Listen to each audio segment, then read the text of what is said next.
Good morning. You're listening to Slices of Wenatchee. We're excited to bring you a closer look at one of our top stories and other important happenings every Tuesday, Thursday, and Saturday. Today, supporters packed East Wenatchee City Hall as the city's banner policy faces renewed scrutiny, especially around pride displays.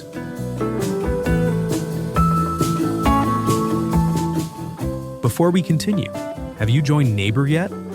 If not, download the app today and join local conversations about issues that matter. Neighbor is a site just for our local community focused on facts, not misinformation. Best of all, it's free for everyone. To learn more, visit wenatcheeworld.com/NABUR. Now, let's jump in. More than 50 people crowded into East Wenatchee City Hall Thursday night, filling the council chambers and spilling into the foyer for a city council workshop that would typically draw only a handful of attendees. The draw, a discussion item on the city's banner display policy, which recently caught attention from Wenatchee Pride and Cheling Pride on social media. Concerned that the meeting might target pride displays, LGBTQ+ supporters showed up early, many holding handmade signs with messages like, quote, "Representation matters," and, quote, "LGBT rights are human rights." Under the current policy, banners placed on city property or thoroughfares must align with just 4 themes: East Wenatchee's sister city in Japan, federally recognized holidays, city-sponsored events, or equity and diversity. But the city notes that banners are not an open public forum. They're considered expressions of the city's official sentiment. That distinction raised red flags for residents who feel pride flags and similar symbols represent community inclusion, not political messaging. The policy discussion was introduced by Councilmember Castellente, who said he's not asking to remove anything currently allowed, but rather to expand the categories to include events like Mother's Day or Father's Day. He said it's about making space for more expressions of civic life. Other council members saw things differently.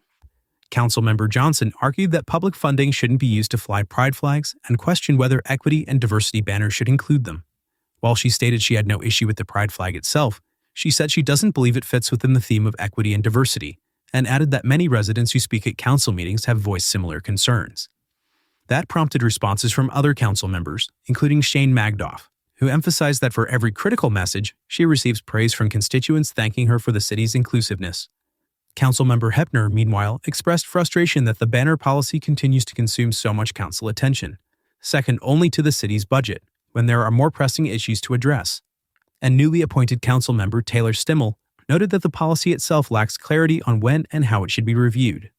While no official actions were taken, council workshops were for discussion only. The level of turnout and the emotional tone of the conversation made it clear that this policy hits close to home for many in the community. City Clerk Laura Leon has asked all council members to submit proposed changes by October 9th. The topic is scheduled to return as an action item at the October 21st meeting, where a full council vote could determine the future direction of the city's banner displays and what messages are allowed to fly over East Wenatchee. For more, head over to wenatcheeworld.com.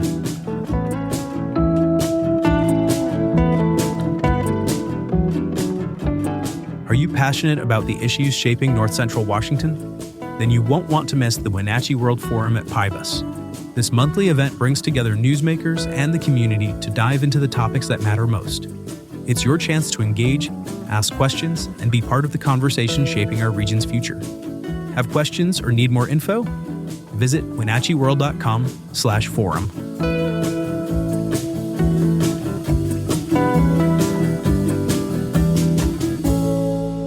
Now, a few other stories you should know about. Authorities believe they may have found the remains of Travis Decker, the man suspected of killing his 3 young daughters earlier this summer. Human remains discovered Thursday near Icicle Creek were found inside clothing that closely matches what Decker was last seen wearing. Cheling County Sheriff Mike Morrison said items found at the scene, including a bracelet, shorts, shirt, and chewing tobacco, align with surveillance footage from the time of Decker's disappearance. The remains were found in a heavily decomposed state about 3/4 of a mile from Rock Island Campground, where the girls' bodies were discovered in June. Morrison said he plans to hold a press conference once the DNA results are confirmed. The Labor Mountain fire has forced the closure of a major stretch of Blewett Pass as the blaze grew to 7,600 acres over the weekend. Authorities closed a 30-mile portion of Highway 97 on Sunday, stretching from milepost 178 to 149. Level 3 evacuation orders, meaning leave immediately, were issued for several nearby Forest Service roads. The fire, which sits near the border of Chelan County, is burning eastward toward the highway and south of the enchantments. Emergency officials are continuing to monitor the situation as containment efforts ramp up. Wenatchee business owner Travis McMaster joined Senator Maria Cantwell in Washington, D.C. last week to advocate for tariff reform, saying small businesses like his are paying the price for federal trade policy. McMaster runs Cocoon, a travel gear company that manufactures in India, China, and Portugal. He told reporters the sudden spike in tariffs, up to 50% on Indian goods and at least 30% on Chinese imports, has disrupted operations and made some products too costly to produce. Cantwell echoed those concerns, calling for Congress to reassert authority over trade policy and protect small businesses from economic harm. Team Okanagan Animal Rescue will host Big Fix 4.0 this week, a free spay and neuter clinic running September 25th through 28th at the Okanagan County Fairgrounds. The event, held in partnership with Greater Good Charities, will offer not only sterilization surgeries, but also vaccinations, microchips, and a pet food and supply distribution center. Organizers expect to surpass 4,000 total animals served since launching the program last year.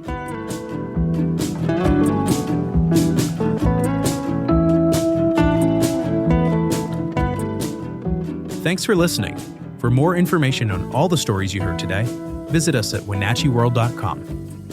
The Wenatchee World has been engaging, informing, and inspiring North Central Washington communities since 1905. We encourage you to subscribe today to keep your heart and mind connected to what matters most in North Central Washington. Thanks for starting your morning with us, and don't forget to subscribe to Slices of Wenatchee wherever you listen to podcasts.